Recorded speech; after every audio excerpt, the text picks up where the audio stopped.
네, 안녕하십니까. 오늘 2024년 6월 8일, 오늘 토요일입니다. 오늘의 찐시황 바로 시작하면서 촉촉한 비가 내리는 토요일 속에서도 Hello everyone으로 시작을 하는 찐시황입니다.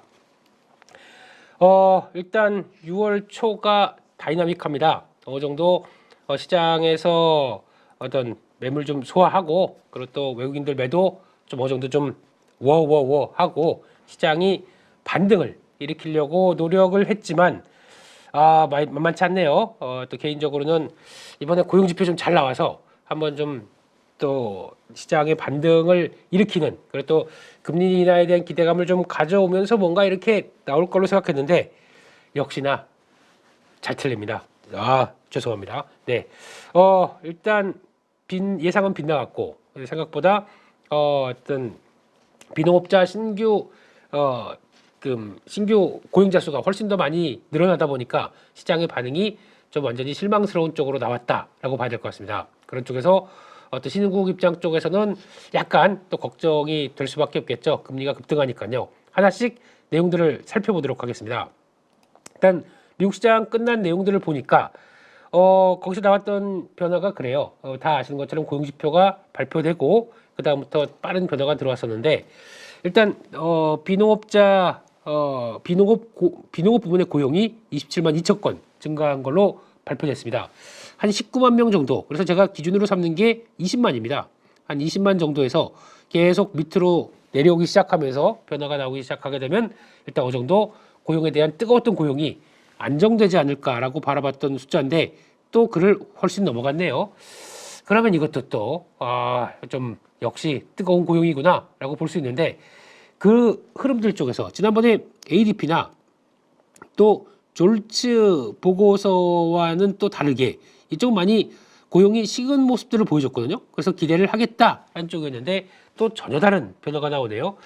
어렵습니다. 그런 쪽에서 그렇게 되면은 오히려 또 5월 실업률은 3.9에서 4%까지 또 올라왔어요.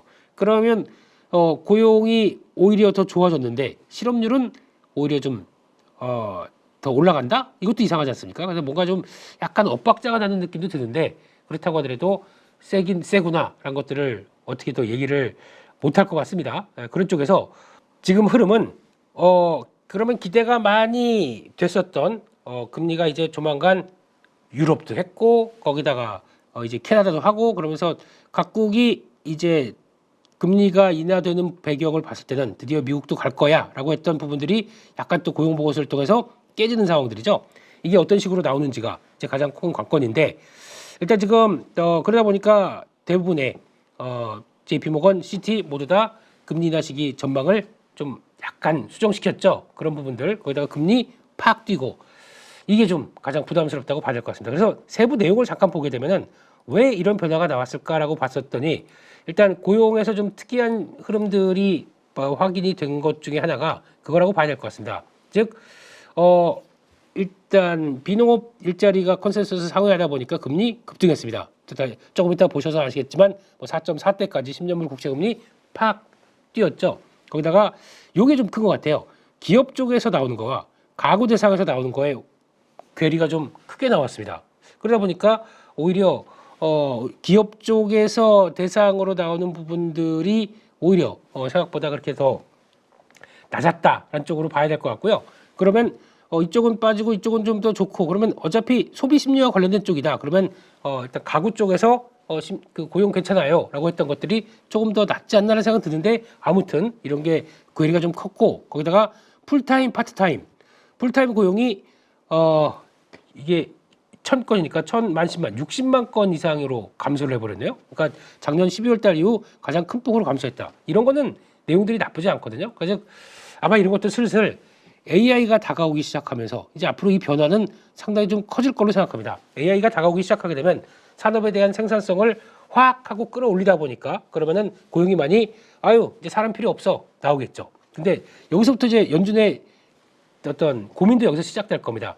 AI를 통해서 기업들의 생산성은 확 높아지는데, 그러면은 경기는 좋아요. 경기는 기업들 중심으로 실적 잘 나오다 보니까 좋습니다. 근데 막상 고용은 안 좋습니다. 왜냐하면 사람들을 다 해고를 해버렸기 때문이죠. 그러니까 즉 고용은 안 좋은데 경기는 좋다. 이런 현상들이 나올 수도 있습니다. 그게 바로 AI 때문에 앞으로 나올 변화라고 봐야 되겠죠. 이런 것들 때문에 앞으로 좀 괴리감이 많이 큰데 그래서 다가올 새로운 트렌드의 연준이나 정책 당국자들이 어떤 식으로 이런 포인트를 맞춰가느냐 이것도 앞으로 좀 길게는 봐야 될 상황인 것 같습니다. AI가 저희 삶을 많이 바꾸기 시작할 겁니다. 이제 그게 지금 나오는 상황이라고 봐야 될 것 같고요.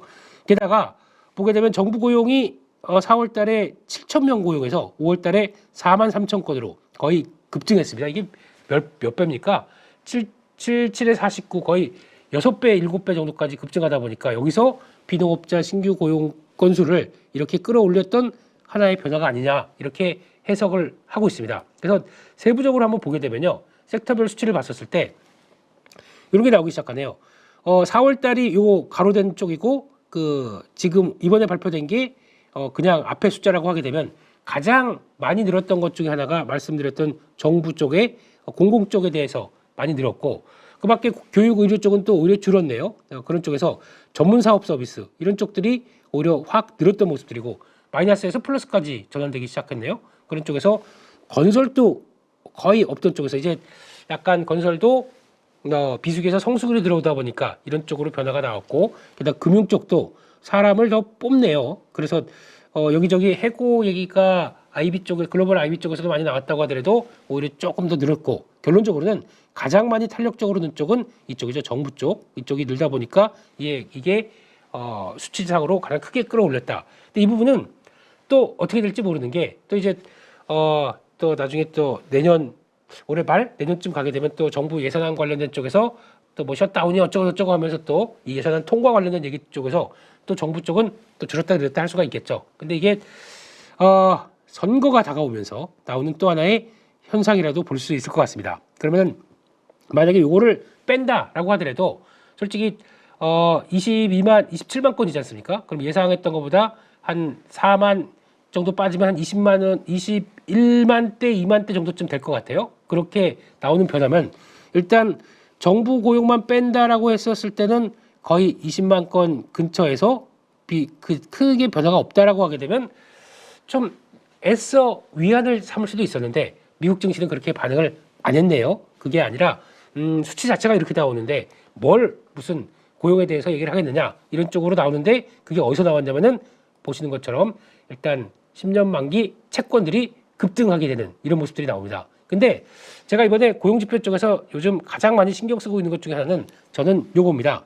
시간당 임금 상승률 요게 제일 중요하다고 생각되고 있는데 보시게 되면은 올해 들어오면서부터 한번 계속 우상향 하다가 내려가다가 요게 물가 동향과 거의 비슷하게 많이 움직이기 시작해요. 왜냐하면 고용을 통해서 나오는 그러니까 고용이 계속 뜨겁게 작용하기 시작하는 것과 함께 임금도 올라가는 모습들이 나온다. 그럼 이게 어떤 쪽으로 가면 서비스 쪽에서도 계속 영향을 준다라고 하면 서비스 물가가 잘 안 빠지는 현상 쪽에서 요거를 좀 개선시킬 수 있지 않을까라는 쪽에서 어느 정도 안정을 생각했는데 제가 보기에는 가장 큰 충격은 이거 같습니다. 그러면 지금 시간당 평균 임금은 오히려 한 두어 번 정도 안정될 거야라고 한 0점이 거의 없는 쪽으로 상승률이 없는 쪽으로 나오다가 이렇게 쭉 턴하다 보니까 요게 조금 걱정이 되네요. 걱정이라보다는 역시 미국의 고용은 세구나. 일자리도 많고 여전히 구인이 높다 보니까 아무래도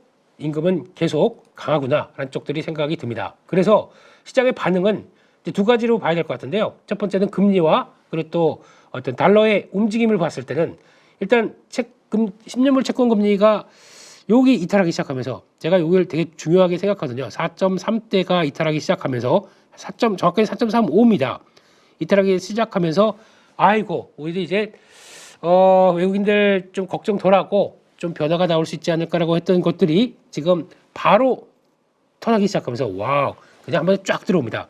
그렇다고 하더라도 실망은 크죠. 근데 여기가 또 만만치 않은 저항대예요. 이렇게 보시게 되면 지난번에 여기다 어떤 저항대가 이렇게 있기 때문에 4.5는 쉽게 도달은 못하지 않을까라는 생각이 들고 있는데 이 저항대를 지금 분위기가 아유 물 건너갔어 금리 이나 물 건너갔어라고 반응하면서 빡 튀고 나갈지 이게 관건인데 어제 미국 시장 하루 종일 보니까 이 상태에서 크게 이탈을 안 하더라고요. 딱 버티고 있더라고요. 그래서 보통 보면 가다가 쭉 하고 또 내려와야 되는데 이게 안 내려오는 거 봐서는 일단 금리는 다시 터냈다라는 쪽으로 보고 있고 거기다가 다시 4점 후반대, 4.5대를 안착하겠느냐 이게 중요한데 쉽게는 할지 못할 것 같다라고 하다 보면 일단은 단기적인 시장에서 신흥국 입장 쪽에서 우리나라 같은 경우는 충격이 나오겠죠. 나오는데 그렇다고 하더라도 잘 소화하는 쪽으로 나오지 않을까라는 쪽으로는 보면서 일단 흐름을 봐야 될 것 같습니다. 게다가 또 안 좋게 볼 수밖에 없는 쪽이 달러가 일단은 바로 급반등이 나오기 시작합니다. 그래서 지금 한 104대가 무너졌었습니다. 무너져서 이제 좀 정고점 이탈하다 보니까 좀 달러 약세로 가지 않나 싶었더니 무슨 소리 22는 그러니까 이유는 금리 인하를 하다 보니까 유로화가 약해지는 거죠. 그리고 또 그런 모습들인데 오히려 달러는 강해진다는 반대쪽의 변화. 거기다가 우리는 충분히 금리 인하할 정도가 아니라 오히려 유지해도 돼라고 하게 되면 지금처럼 오히려 빠르게 달러는 강사로 변하는 현상들이 이렇게 나오지 않나. 근데 똑같습니다. 이렇게 나온다고 하더라도 직전 고점 때 된 저항들이 이렇게 있거든요. 아까 금리랑 똑같죠. 이렇게 되면은 여기서는 쉽게 또 바로 전환하기는 좀 어렵지 않나. 그러니까 약간 이제 이게 저항대를 이렇게 딱 들어간다고 하더라도 이를 바싹 그 저항대 앞쪽으로 들어온다고 하더라도 전환하기는 좀 어렵지 않을까라는 쪽에서 이것도 좀 눈여겨봐야 될 것 같은데 일단 나오는 수치상으로는 별로 좋지 않습니다. 근데 이게 뭘 또 영향을 끼쳤냐면은 우리 달러 원은 왜 이렇게 약합니까? 어제 보니까 이게 거의 10몇 원 올라가면서 그냥 쫙 올라가더라고요. 그래서 최근 들어서 제 가장 눈여겨볼 만한 거는 원화는 변동성이 너무 크다. 이렇게 주식 변동성도 마찬가지겠지만 환율 변동성도 이렇게 커서 뭐 어떻게 봐야 될까라는 쪽들이 많이 또 걱정이 되기 시작하는데요. 그렇게 되면은 원화도 거의 그냥 춤을 춥니다. 한번 모멘텀 받는다 그러면 쫙 올라갔다가 또 쫙 빠지고 뭐 이런 쪽의 변화가 나와서 이번에도 거의 지난번 고점 때 1370원대 80원대까지 또 들어옵니다. 이렇게 되면은 원화는 상당히 약세 압박이 좀 크다고 봐야 되겠죠. 이런 것도 부담이 일단 월요일 날 나올 수 있다고 봐야 될 것 같고요. 게다가 또 하나는 또 같이 지켜보는 거. 비트코인이 얼만큼 이런 유동성에 또 영향을 받느냐. 영향 받습니다. 당연히 또 이번에 정고점 돌파할까라고 해서 71,500대를 시도를 하다가 상대적으로 또 고용도 그렇고 이제 유동성을 기대하기는 지금 어렵구나라고 하다 보니까 바로 반락으로 꺾여버리죠. 이 모든 걸 봤을 때는 고용 지표가 갖고 왔던 여러 가지 결과 이게 시장에서 약간 좀 캄다운 아니면 너무 기대감 갖지 마라라고 하는 신호로 보여주는 것 같습니다. 그런 쪽에서 변화를 체크해야 되는데 그러면 앞으로는 이제 그런 흐름들이 나오겠죠. 그럼 이제 금리나 이제 함부로 꺼내지 말고 물 건너갔어라고 나올지 아니면 시장에서도 계속 아니야 어차피 글로벌 금리 인하는 이제 시작으로 대세로 들어갈 거야 라는 쪽에서 한번 반응했던 거 다시 슬슬슬 그러니까 금리 같은 경우도 한번 셌던 게 다시 슬슬슬 내려오면서 이런 변화를 그대로 끌고 갈지 이거를 좀 더 체크를 해야 될 것 같습니다. 그런 거에 따라서 국내 증시도 아마 외국인들에 대한 변화와 함께 조금 더 바뀔 모습으로 생각되는데 그렇게 되면 아마 코스피도 지금 갭 상승이 나오면서 직전 고점 때 여기를 딱 시도했던 2,720인데 이렇게 되면은 요거 일단 물 건너 갔다고 봐야 되겠죠. 여기 바로 돌파하는 거는 그러면은 요 정도 라인 쪽에서 또 2,700 전후로 해서 또 지지권을 좀 시도를 할 것 같습니다. 근데 거래가 팍 터져 있어서 아마 제가 보기에는 추세를 돌리려고 무지 노력하는 모습들도 만만치 않다라고 봐야 될 것 같아요. 그러면은 여기서 한 2,700선 전후에서 이게 가장 중요한 거는 외국인이겠죠. 외국인들의 변화. 특히 이 상태에서는 외국인들이 이 상태로 한번 레벨 다운이 됐는데 거기서 밑으로 더 밀어버리겠어 라고 하는 쪽에 선물이 제일 중요할 것 같습니다. 선물 매도가 이 상태 2,700선에서 오히려 또 무슨 저희가 알듯이 뭐 만 몇천 개, 만 개 이상 이런 식으로 강하게 매도가 나와서 시장을 압박하는 모습들만 없다고 하게 되면 요 갭매우기 정도로만 어느 정도 좀 끝나지 않을까요? 그렇게 되면 그런 상황 쪽에서 흐름들을 보시는 게 더 맞지 않나 생각되고 있고 그래도 반대로 장 월요일날 딱 시작했는데 생각보다 외국인들이 한 45분 넘어가게 되면 외국인들 선물을 먼저 시작을 하다 보니까 거기서 나오는 외국인들 데이터 나올 거 아닙니까? 근데 거기서 크게 선물 매도 없고 그냥 약간 양호한 수준 정도라고 하게 되면 개파락 나온 다음에도 이를 또 바로 돌리려고 하는 모습들이 나올 수가 있겠죠. 그런 외국인들의 의도 한번 잘 체크를 해봐야 될 것 같습니다. 근데 워낙 지금 이번에도 이번 주 흐름에서도 보셔서 아시겠지만 반도체 돌아가고 반도체 쫙 가면은 2차 전지 죽이고 이랬던 모습들이 지금 안 나오고 다 같이 움직이는, 그러니까 시장의 질이 생각보다 좋게 움직이는 2차 전지도 가고 바이오도 가고 하는 이런 섹터들이 다 같이 움직이는 모습들이 나온다라는 것들을 봤을 때는 오히려 지금 시장 분위기가 완전히 아유 이제 안 되고 처지는 쪽으로만 보기도 어려울 것 같습니다. 그래서 월요일 날 나오는 이제 또 섹터의 동향들이 다 같이 또 차익 매물 단기적으로 나왔다가 이걸 안고 쭉 하고 끌어올려서 변화가 나오는지도 한 번쯤은 또 체크해야 되겠죠. 그 섹터의 동향들은요. 그리고 또 시장이 약간 약해진다. 그러면은 지금같이 시장이 약해질 때 또 나오는 테마가 하나 있죠.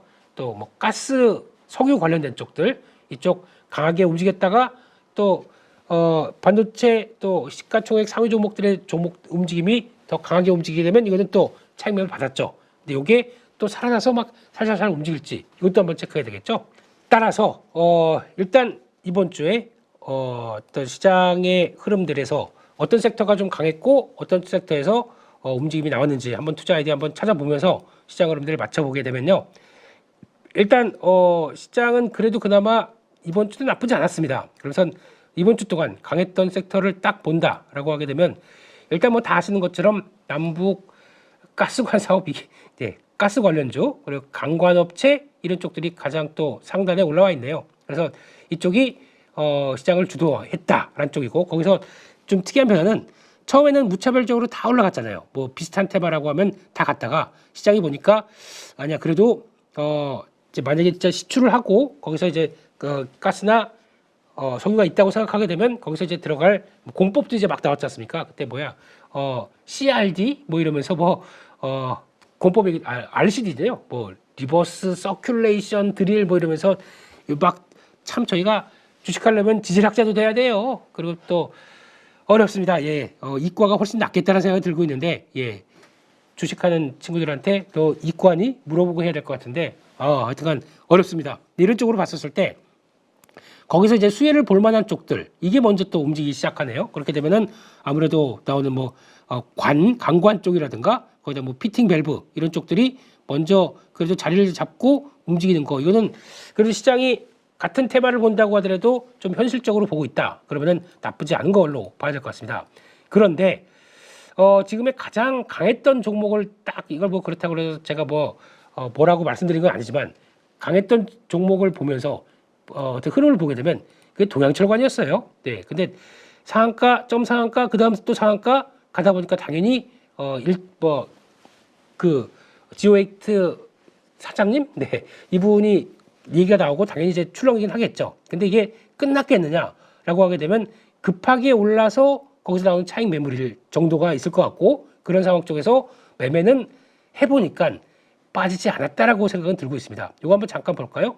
제가 매매한 스타일. 그러니까 일단 강했으니까 이렇게 강하게 올라갈 때 뭐 특별히 뭐 매매하고 싶은 생각은 없습니다. 그런데 눌렸을 때 어떻게 들어오냐라고 보게 되면 이 분봉인데요. 분봉 흐름들을 보게 되면은 강하게 이렇게 쫙 들어온 것들 보고서 한번 내려옵니다. 내려오는데 지지를 해요 여기가. 그러면 강했던 종목들이 이게 어느 정도냐면은 한 2시간 정도 1시간 반 정도가 1시간 반 정도가 지지가 되고 있더라고요. 그쪽에서 크게 저점을 이탈 안 합니다. 이러면 올라와요. 근데 거기서 중요한 지지권이 떡하니 갖춰져 있죠. 이렇게 되면은 이게 단기 매매를 하는 또 하나의 방법이죠. 예, 갔다가 탁 치고 그 다음에 크게 이탈하지 않는다 그러면 다음은 반전이 나옵니다. 그래서 제가 뭐 했냐면은 그냥 그런 거 했어요. 여기서 이때는 한번 잠깐 들어가고 거기서 덜 정리할까 하다가 그냥 기다려봤더니 여기 또 들어오더라고요. 그래서 했는데 이탈을 크게 안 하더라고요. 이 정도쯤에서 일단 모아놨다가 예, 다시 한번 땅 들어오는데 여기 이상 들어가면서 그 위쪽으로 나왔을 때 요 정도부터 다시 주기 시작했죠. 그러니까 요거 아이고 그거 먹었냐? 예, 단타는 이런 거 되게 사랑하고요. 만약에 이게 나왔다 그러면은 1,350원 예, 여기서 예, 1,450원 100원 먹었습니다. 그러면 7%? 예, 6.7%? 예, 이렇게 나오는 거죠. 네, 저희 잔잔바리기에서는 하루에 7% 수익 났다. 브라보 이러고 있습니다. 네, 그런 것도 있고 그리고 막판에 보니까 또 약간 지지하고 끝났어요. 그리고 또 돌리더라고요. 그래서 해볼까 하다가 안 했습니다. 이런 거는 일단 그날 당일에 맞게 대응 잘 해가는 게 하나의 방법이죠. 그래서 결론적으로 드리고 싶은 얘기는 아예 저거는 테마 끝났어, 저건 안 돼, 아니야 라고 생각하시는 것보다 제가 왜 이런 얘기를 드리냐면은 시장에서 강한 섹터가 있고 그 흐름들이 살아있다라고 하게 되면 최소한 그래도 관심은 가져줘야 될 거 아닙니까? 그리고 거기서 어느 정도 변화를 본다. 그래서 그거를 모든 시세가 다 그래요. 시장에서 이건 안 돼, 나는 이건 보는 테마가 아니야 생각하게 되면 보지 마세요. 그러면 되는데 워낙 강한 테마가 있다 보니까 그 종목들이 쭉 가게 됐었을 때 그걸 가지고 저희가 이용도 못할 정도로 처음부터 딱 잘라서 아니야 라고 생각할 필요가 없다는 얘기죠. 어떤 트레이더는 어떤 시장이 오고 어떤 테마가 오든 간에 일단은 저게 어떤 건지 일단은 좀 쭉 한번 검색해보고 이게 내가 들어갈지 안 들어갈지를 보고 아니면 바이 앤 홀드를 할 것이냐 아니면 그냥 지금처럼 저처럼 그냥 중요한 자리에 들어갔다 나왔다가 치고 받고만 할 것이냐. 이것도 또 하나의 내 나름대로의 정립이 제일 중요합니다. 이게 뭐 남들이 하라고 하는 데서 아무리 증권방송에서 아무리 저희 같은 채널에서 이거 해라 한다고 해서 하실 겁니까? 안 할 거 아닙니까? 근데 그것에 따른 나만의 툴, 그러니까 나만의 어떤 방식들. 이번 테마는 단기로 한번 붙어볼 거야. 이런 짧게 끊을 거야. 아니면은 요거는 생각보다 내가 큰 것 같은데 한번 잘 모아갔다가 한번 끌어갈까? 그런데 끌어가다가 시장이 생각하는 것과 내가 생각하는 게 다릅니다. 그러면은 시장이 맞습니다. 내가 맞는 게 아닙니다. 내가 모아갈까 싶었는데 의외로 가다가 참 출렁출렁하고 제대로 못 가요. 내가 접어야죠. 시장이 맞습니다. 그렇기 때문에 그런 관점들을 보면서 그러면 그때도 또 나름대로 또 생각을 해야죠. 이번에 내가 생각했던 게 뭐가 잘못됐을까? 그러면 시장은 왜 그렇게 생각했을까? 이런 것도 한번 좀 의문을 던져주면서 내 투자 아이디어를 보강하는 역할. 이거는 꾸준히 해야 되는 게 트레이더의 역할입니다. 물론 다 무시하고 장중에 요거 봤다가 들어갔다가 요만큼 오케이 5% 수익 이럴 수도 있는데 그거 플러스 알파는 항상 나를 단련시켜야 되겠죠. 그래서 시장에 어떤 테마가 들어왔을 때 할 건가 안 할 건가 아니면 길게 볼 건가 아니면 또 짧게 볼 건가 이 모든 것들을 다 한 번씩은 해내 보셔야 아마 전천 후 K 증시에 살아남는 트레이더가 된다고 생각합니다. 이렇게 보셨으면 좋겠고요. 두 번째로 해운 의외로 강합니다. 그래서 지금 이쪽도 보니까 HMM은 또 언급을 계속 드렸죠. 그리고 또 아마 지금 보니까 그 운송량도 증가하고 이거 되게 중요한 것 같아요. 보면은 중국에서 유로피안 컨테이너 운송량이 늘어납니다. 거기다가 P라고 하는 운임도 올라갑니다. 그렇게 되면은 해운사 입장 쪽에서는 실적이 잘 나올 수밖에 없겠죠. 그래서 제가 HMM은 혹시나 그 단기 이평선 이탈할 때까지는 계속 가보셔도 된다고 말씀드렸습니다. 이것도 시장에서는 자꾸 그냥 뭐 아예 저 무거운 거 주인도 없고 어쩌고저쩌고 하는데 시장은 운이 올라가다 보니까 어떻게 나오죠? 이거 따라서 계속 맞추면서 이렇게 차츰차츰 올라갑니다. 이거 만약에 변화가 됐다가 흐름들이 전고점 올라가고 생각보다 운임 흐름들과 괜찮네. 그러면 각도를 상당 딱 바꿔서 올라갈 수가 있겠죠. 지금까지는 이렇게 올라갔다가 이렇게 올라갈 수가 있습니다. 그렇게 되면은 그때는 보유자는 신규는 여기서 붙는데 지금 미리 어느 정도 생각하고 끌어왔던 쪽은 매도해야죠. 일단 정리하고 일단 이번에 잘 먹었어 이렇게 봐야 되겠죠. 이쪽도 무시는 못한다는 얘기는 몇 번 드렸습니다. 그런데 이런 변화가 나오면서 지금 나머지 작은 종목들까지 움직이는데 STX 그린로짓은 제가 잘 모르겠습니다. 저는 차라리 그냥 1분기 실적 덜 나왔던 거 2분기에서 어느 정도 성과를 기대하는 HM이 제일 매매하기는 나을 것이다. 하지만 각도 바뀌면 팔아야 됩니다. 그거는 이제 가격대를 한 21,000원대 이상으로 봐야 될 것 같은데 그거는 그때 좀 봐야 될 것 같고요. 그 밖에 나머지들 또 강한데 웹툰 종목들이 또 이번 주에 강했었네요. 이 웹툰 종목들 보게 되면 일단 미스터 블루는 언급은 드린 적이 있는데 이거는 뭐 되게 왔다 갔다 그러니까 완전히 이렇게 그냥 그런 거죠. 미스터 블루 같이 안 빠져요. 이렇게 중요한 자리에서 안 빠집니다. 이럴 때는 계속 붙어볼 수 있죠. 빠지나 안 빠지나 보면서 살짝 들어갔다가 쭉 하고 올라서 이런 저항대 여기 저항대 보이시죠? 들어오게 되면 빵 정리하고 또 기다립니다. 여기 또 들어옵니다. 안 빠져요. 그러면 예전에도 안 빠졌으니까 지금도 안 빠지고 여기 근데 만약에 여기 들어갔다가 이게 이탈하기 시작한다 그러면 손절하면 돼요. 근데 그 범위가 딱 봐서 아니다 싶으면 또 분명히 거래가 늘어나겠죠. 반대로 나오게 되면 그러면 마이너스 한 3% 정도 잡고 빠지면 마이너스 3%, 여기 올라가면 마이너스 15, 플러스 15%. 그러면 어떤 선택을 하시겠습니까? 지지 잘 되는 거는 들어가야죠. 그리고 또 저항 여기 딱 들어오는데 팔라고 사인을 주고 있는데 당연히 팔아야죠. 그러면 이거 수익으로 잡히고 몇 번만 한다고 하더라도 이런 스윙 아니면 매매 흐름들 나올 수 있겠죠. 그만큼 미스터 블루라는 회사가 내가 알아야 되겠죠. 근데 모르는 상황 쪽에서 매매할 수는 없기 때문에 그래서 그런 것들을 보게 되면 이것도 나쁘지 않구나 생각이 들고 있어서 이런 매매들은 가능합니다. 게다가 또 뭐 이 회사 다 아시는 것처럼 게임도 하고 그 웹툰 사업도 하고 하다 보니까 거기서 그나마 완전히 적자하는 회사가 아니기 때문에 시장에서 반응이 이렇게 이용하는 정도는 충분히 나온다라고 봐야 될 것 같고요. 시장에서 YLAP하고 또 MBT는 또 시장에서 관심이 많은 것 같습니다. 근데 개인적으로는 제가 웹툰 하게 되면 YLAP 얘기를 많이 들었습니다. 왜냐하면 네이버 웹툰이 성장하면서 그를 또 작가들을 지원하는 대표적인 회사다라고 하게 되면 커나가기 시작하게 되면 YLAP 같은 회사도 아유 우리도 나중에 DNC 미디어처럼 되기를 꿈꾸면서 나올 수 있는 변화겠죠. 그런 흐름 보시면서 아마 그 웹툰 관련된 쪽들도 한번 좀 체크하는 게 좋을 것 같고요. 2차전지가 강했습니다. 2차전지 쪽은 일단 계속 보셔야 됩니다. 지금부터는. 그래서 업황에 바닥권이 들어온 것과 그 바닥권이 들어온 걸 가지고 주가는 바닥권 들어왔는데 왔다 갔다 하면서 변동성을 막 키우죠. 그러니까 저희가 바닥권 들어왔었어도 이게 바닥인지 아닌지 모릅니다. 업황은 들어왔으면 그러면 그때부터는 여러 가지 준비가 시그널이 어떻게 나오는지를 보시는데 보통 보면은 제가 얘기를 드렸던 것 중에 하나가 그거죠. 이렇게 되면은 아마 투매가 한번 나올 것이다. 근데 투매가 이런 데서 나왔어요. LG화학, LG에너지솔루션 이런 쪽에서 먼저 나왔습니다. 이런 거는 바닥에서 투매가 나오는 이런 현상들 이거는 접근해야죠. 들이밀어야 됩니다. 근데 저희가 이럴 때 손절해버려요. 이게 참 아픈 모습이죠. 이거 보게 되면 사세요라고 분명히 여기 시그널이 나오거든요. 그러면 가다가 여기까지 들어갔다. 그러면 손절이 아니라 여기서 매수입니다. 여기까지 돌아오는 거. 그러니까 이런 게 제일 중요해요. 그러니까 시세를 움직임을 봤다가 이 시세가 나한테 어떤 얘기를 하는지. 너 팔아라. 그런데 안 팔아. 나 그냥 신규로 더 살래. 이렇게 이해할 수 있는 이런 흐름들 여기서 나오는 거죠. 그래서 변화가 들어왔다.